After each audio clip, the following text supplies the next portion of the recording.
अभी हम दिल्ली के जंतर मंतर पर हैं और यहाँ पर एक स्टूडेंट ऑर्गेनाइजेशन AIDSO का प्रोटेस्ट चल रहा है। जानते हैं कि आखिर इसके पीछे की वजह क्या है, क्यों कर रहे हैं। सुमन जी, क्यों कर रहे हैं, क्या वजह है?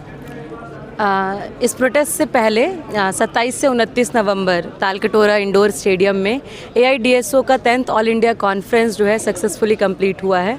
हम सभी जानते हैं कि आज जिस तरीके से नई शिक्षा नीति और उसके जो प्रावधान हैं वो लगातार लागू हो रहे हैं और उसका जो एक इम्पैक्ट स्टूडेंट फेस कर रहे हैं, उसके खिलाफ उस मूवमेंट को ही आगे बढ़ाते हुए स्टूडेंट्स का जो ये स्ट्रगल है, उस स्ट्रगल को और तेज़ी से आगे बढ़ाने के लिए ही आज का जो ये डेमोन्स्ट्रेशन है यहाँ हम जंतर मंतर पर कर रहे हैं, ताकि नई शिक्षा नीति को रद्द किया जाए, उसको वापस लिया जाए।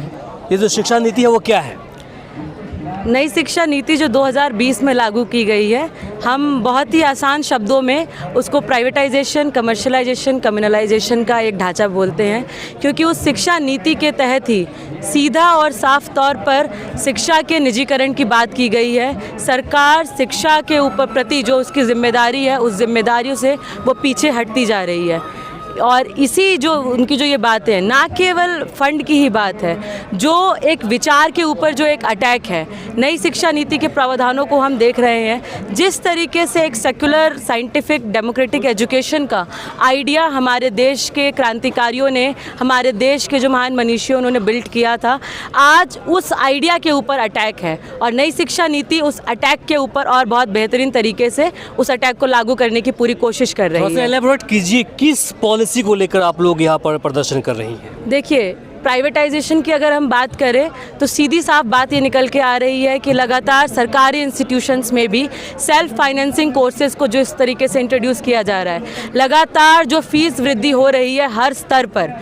एक हमें ये एग्जाम्पल सीधा दिख रहा है गवर्नमेंट और पब्लिक इंस्टीट्यूशंस में जो ये इन्वेजन हो रहा है। दूसरी तरफ हम देख रहे हैं सरकारी संस्थानों के ऊपर जो एक अटैक हो रहा है, उनको बंद करने की जो एक कोशिश चल रही है। हमें पता है कि पूरे देश भर में लाखों की संख्या में पब्लिक स्कूल्स, गवर्नमेंट स्कूल्स को बंद किया जा चुका है और अनेकों स्कूल्स को बंद करने के नोटिफिकेशंस दिन पर दिन आ रहे हैं। की बात कर रही हैं? मैं पूरे देश भर की बात कर रही हूँ। राज्य की बात कीजिए। मैं आपको राज्य की बात बताती हूँ। दिल्ली में 200 से ज़्यादा स्कूलों को बंद कर दिया जा चुका है। कुछ ही हफ्ते पहले नोटिफिकेशन आया है कि MCDs के 30 स्कूल और बंद होंगे। राजस्थान में 25,000 स्कूल, जो उसके पूरे स्कूल कॉन्स्टिट्यूशन का 25% है, उनको बंद किया जा चुका है। मध्य प्रदेश में 94,000 स्कूल्स को बंद करने का नोटिफिकेशन आ चुका है। झारखंड, यूपी, आंध्र प्रदेश, आप राज्य का नाम लीजिए, आपको गिनती मिल जाएगी कि किस तरीके से स्कूलों को बंद किया जाए। आप बता दीजिए क्यों पहुँचे आप लोग यहाँ पर? देखिए, मूल बात जो बताई गई है कि आज सार्वजनिक शिक्षा को बचाने की मांग के साथ ही हम लोग आज यहाँ पे प्रदर्शन कर रहे हैं। जैसे कि बताया गया है कि 2020 में जब देश में एक आपातकाल की सिचुएशन थी, देश में लॉकडाउन का माहौल था, उस समय सरकार जिस लोकतांत्रिक तरीके से नई शिक्षा नीति को लेकर आई और आज 4 साल बाद जो उसका पूरा परिणाम हमको दिखाई दे रहा है, और तभी जैसे इस नीति को लाया गया था उसी समय हम लोगों ने इसके सामने इसको रखा था कि ये पूरी तरीके से शिक्षा के निजीकरण, बाजारीकरण, सांप्रदायिकरण का एक खाका है। आज उसको हम स्पष्ट रूप से देख रहे हैं और उसी का आज जीता जागता नमूना है कि तमाम राज्य सरकारें, आज बेशक कोई भी राज्य में किसी की भी सरकार हो, इस केंद्र की नीति को अपने अपने राज्यों में बखूबी लागू कर रही है। और उसी का नतीजा है कि ये जो शिक्षा का जो निजीकरण है, जिस तरीके से सार्वजनिक शिक्षा प्रणाली जो एक किसी भी लोकतांत्रिक देश की एक रीढ़ होती है कि आज हर एक तबके का बच्चा, हर एक मतलब इकोनॉमिक जो बैकग्राउंड है, हर एक आर्थिक स्थिति जिसकी भी जैसी हो, आज उसके पास ये मौका है कि वो अपने बच्चों को शिक्षा दे पा रहा है। लेकिन आज ये सरकार उनसे शिक्षा का बुनियादी हक भी छीन लेना चाहती है। लगातार स्कूलों को बंद करने की नीति, लगातार उच्च शिक्षा में आप देखिए बजट कटौती की नीति, आज UGC जो एक अनुदान आयोग था उसको खत्म करके आज उसकी प्रणाली, उसके जगह पर ऋण की नीति को ला रहे हैं कि आप सर बड़े बड़े जो केंद्रीय विश्वविद्यालय हैं, अगर गवर्नमेंट स्टेट फंडेड यूनिवर्सिटीज़ हैं, इनको कहा जा रहा है कि आप उधर लोन लीजिए सरकार बैंकों से और बैंक और अपनी पूर्ति करिए। इस तरीके से आत्मनिर्भर बनने के नाम पे बोला जा रहा है कि सेल्फ फाइनेंसिंग कोर्सेज को शुरू किया जा रहा है। हर एक तबके पे आप देखिए, तमाम पूरे देश में जो स्थिति आज बन रही है, कहीं पे भी एक इस तरीके से जो सर्वसुलभ शिक्षा प्रणाली होनी चाहिए, हर एक तबके के लिए शिक्षा का एक पहुंच सर्वसुलभ करना जो शिक्षा सरकार की प्राथमिक जिम्मेदारी है। हमारे देश के आज़ादी आंदोलन के मनीषी हों, आज़ादी आंदोलन के शहीद हों, तमाम इन लोगों का एक सपना था कि देश में जो शिक्षा होनी चाहिए वो होनी चाहिए जनवादी शिक्षा, वैज्ञानिक, धर्मनिरपेक्ष और सर्वसुलभ होना चाहिए। लेकिन आज हम क्या देख रहे हैं कि इसके विपरीत ये तमाम सरकारें, चाहे वो 1986 की बीच कांग्रेस की सरकार हो, आज चाहे वो 2020 इसमें केंद्र की यूपीए की सरकार हो, तमाम सरकारें एक ही नीति पे काम कर रही है, वो है पूंजीपतियों को कैसे फ़ायदा पहुंचाया जाए, कैसे शिक्षा जैसे एक सेवा क्षेत्र को व्यवसाय के रूप में बदला जा सके और इससे अधिक से अधिक मुनाफा कमाया जा सके। इसी तमाम नीतियों के खिलाफ में ये प्रदर्शन हो रहा है। सरकारी संस्थानों के अंदर कहाँ पर निजीकरण कर दिया है? तमाम सरकारी संस्थानों में हम तो देख ही रहे हैं, रेलवे से लेकर BSNL से लेकर के भेल से लेकर LIC से लेकर तमाम सरकारी जो संस्थान थे आज वो प्राइवेट के हवाले हो चुके हैं। उससे नुकसान क्या हो रहा है? इसी कड़ी में देखिए, नुकसान मतलब देश लोग में नुकसान क्या हो? बिल्कुल नुकसान है। निजी मालिक, जब हम बात करते हैं कि निजी कंपनी अगर किसी देश में अपना निवेश कर रही है तो वो जनता के हित के लिए या जनता के सुविधा पहुंचाने के लिए नहीं कर रही है। अंबानी अगर एक उद्योग लगा रहा है तो उसका ये मकसद नहीं है कि लोगों तक सुविधाएं दे सके, उसका मकसद है कि उसकी जो आमदनी है उसमें कैसे दिन रात और भी वृद्धि हो सके। तो मूल बात है तो सरकार उससे ना नहीं, एम्प्लॉयमेंट इस आधार पे अगर बढ़ रहा है कि अगर हम उसको बोले कि एम्प्लॉयमेंट नहीं कहते हैं उसको, जो आज जिस तरीके से जो उसको हम बोलते हैं कि लेबर को एक एंगेज किया हुआ है, वो व्यवसाय नहीं है। व्यवसाय वो होता है जो एक उद्योग, वो एक नौकरी वो होती है जो कि एक सर ऊंचा करके एक सम्मानित ज़िंदगी जीने के लिए हमको काबिल बनाती है। ये नौकरियां नहीं है, ये गुलामी कहते हैं इसको। आप देखेंगे अगर लेबर कोड में बदलाव करके सरकार ने तमाम श्रम कानूनों को भी बदलाव कर दिया है और उसको पूरी तरीके से इस पूंजीपति घराने के हित में बना के रखा है। 18 घंटे 12 घंटे अगर उनसे काम लिया जाता है, तनख्वाह के नाम पे एक न्यूनतम वेतन भी उनको नहीं मिलता है, तो इसको हम सम्मानित नौकरी नहीं कहते हैं। यह है पूंजीपतियों की गुलामी और उसी के तरीके से इनकी तिजोरियों को और भरना।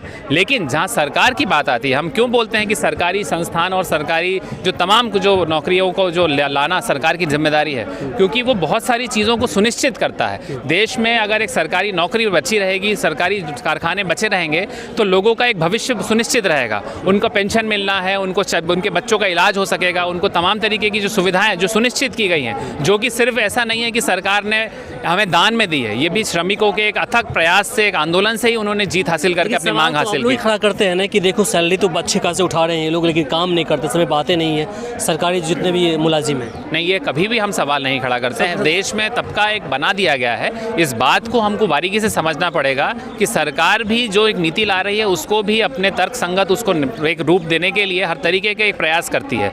आज सरकारी जो स्कूलों को बंद करने की जब बात से शुरू हुआ, अगर हम देखें तो सरकारी स्कूल बंद करने के पीछे क्या तर्क दिया जा रहा है? तर्क ये दिया जा रहा है कि स्टूडेंट्स वहाँ पे नहीं है, स्टूडेंट्स का जो एनरोलमेंट है वो धीरे धीरे घटता जा रहा है, इसीलिए हम सरकारी ढांचे को और खड़ा नहीं करेंगे, उसको धीरे धीरे खत्म कर देंगे। ऐसी बात है कि सरकार चाहे जितना खर्च कर ले, हम लोगों की जो मेंटालिटी हो गई है कि अपने बच्चों को प्राइवेट स्कूल में पढ़ाएंगे, वहाँ पर देख रेख अच्छी होती है और पढ़ाई अच्छी होती है, चाहे भले ही जो सरकारी स्कूल के शिक्षक हैं ना अच्छे खासे पेड वहाँ पे पाते हों सरकार की तरफ से, लेकिन हम लोग तो बच्चे भेजते ही नहीं वहाँ पर हम लोग।